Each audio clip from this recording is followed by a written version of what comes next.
Imagine this, you've worked hard for decades, saved diligently, and built up what feels like a solid nest egg. $500,000, $1 million, maybe $2 million or more. Most people assume that kind of money guarantees financial freedom in retirement. But here's the reality. Those numbers don't always translate into the lifestyle that you picture. In fact, the income those amounts actually produce might surprise you, and in some cases, it's far less than people expect. Hi, I'm Mark Wisniewski, president of Southern Incomes.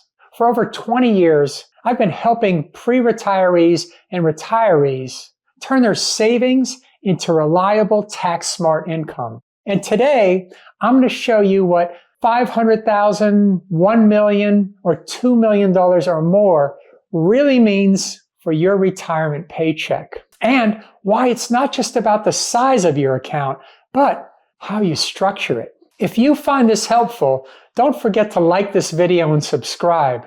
And if you want a personalized income plan for your retirement, you can book a time with me using the link in the description. Part 1, why nest egg size doesn't equal income. Here's the mistake I see all the time. Retirees look at their account balance and they assume it translates directly to spending power. For example, someone with $1 million might say, well, if I make 6% a year, that's going to be $60,000 for life. But retirement doesn't work that way. Markets go up and down. Inflation eats away at your purchasing power.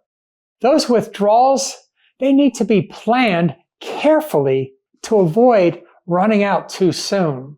That's why many advisors use what's called the safe withdrawal rate, or SWR. Basically, it's the percentage you can take out each year without overwhelming your portfolio. Historically, that's been around 4%, but today many experts recommend 3 or 3.5%, and that's to account for volatility and our longer lifespans.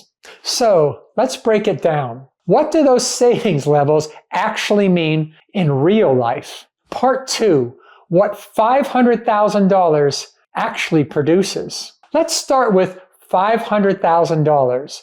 Using that 4% rule, that's going to give you about $20,000 a year before taxes. Now that might sound low, and it is because most retirees at this level, they're going to have Social Security playing a huge role in covering their expenses. For example, let's say John and Mary are both 65 with $500,000 in savings. They each get $20,000 per year from Social Security.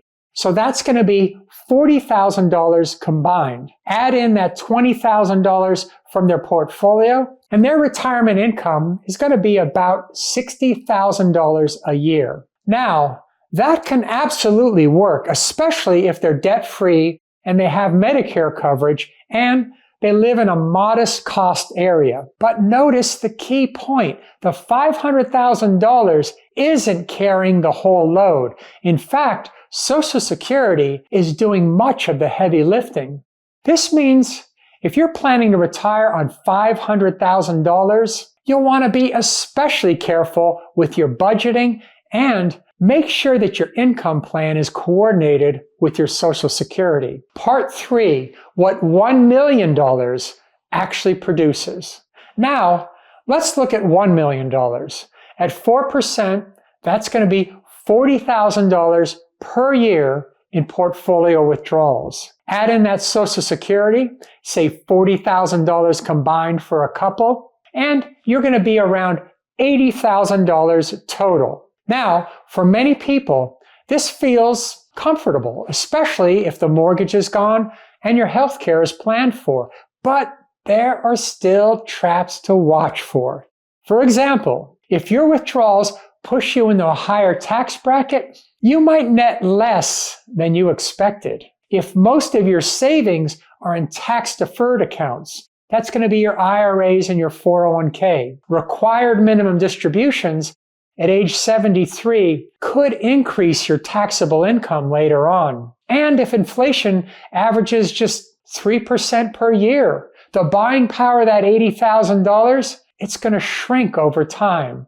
So, while $1 million has long been considered the magic number for retirement, the truth is it only works well if you have a strategy for your taxes, inflation, and sequence of return risk. Part 4, what $2 million actually produces. Now, let's say you've saved $2 million.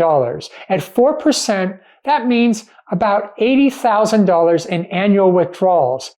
Add in Social Security for a couple, and now you're at least $120,000 and maybe even up to $130,000.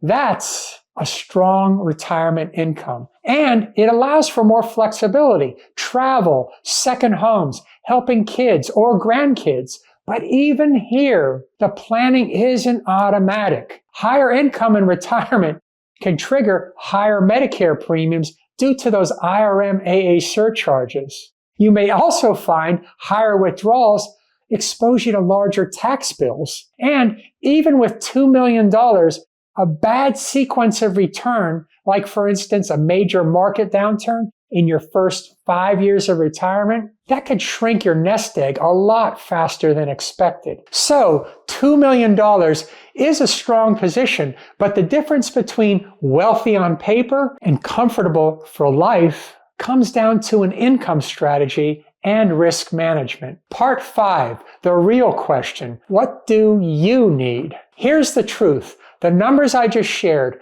$20,000 from $500,000, $40,000 from $1 million, $80,000 from $2 million are just guidelines. The real question isn't how much income does a certain portfolio produce. The real question is how much income do you need? Because every family is different. If your lifestyle requires $60,000 a year, a $500,000 nest egg combined with Social Security, that might be enough. If you want $90,000 or more, $1 million could work if paired with careful tax planning. And if you want to travel the world, give generously, and still leave a legacy, $2 million or more may feel comfortable, but only if structured properly. That's why retirement income planning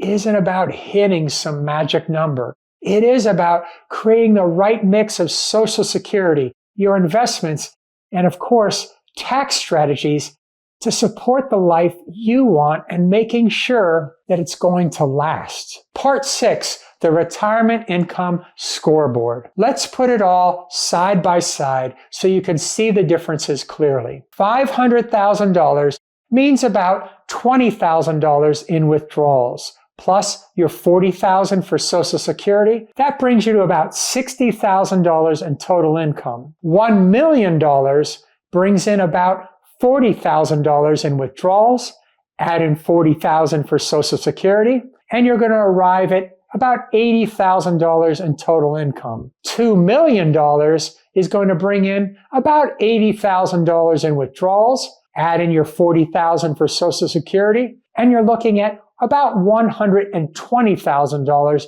in total income. Now, this is simplified because taxes, inflation, and of course healthcare costs are all impacting the real numbers.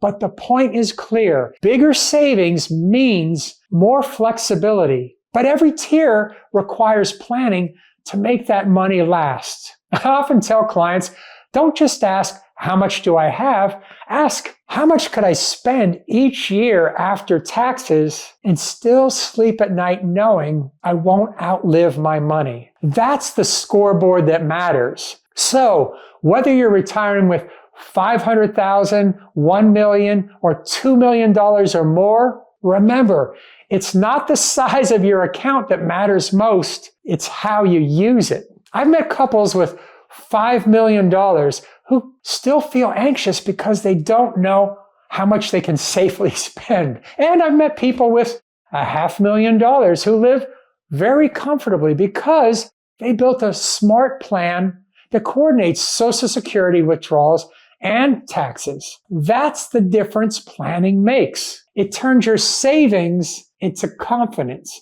It takes numbers on a statement and transforms them into a paycheck that you can actually live on. And here's the truth. You don't need to figure this out alone. The rules around withdrawals, RMDs, IRMAA surcharges, and tax brackets, they're all complex and they change over time.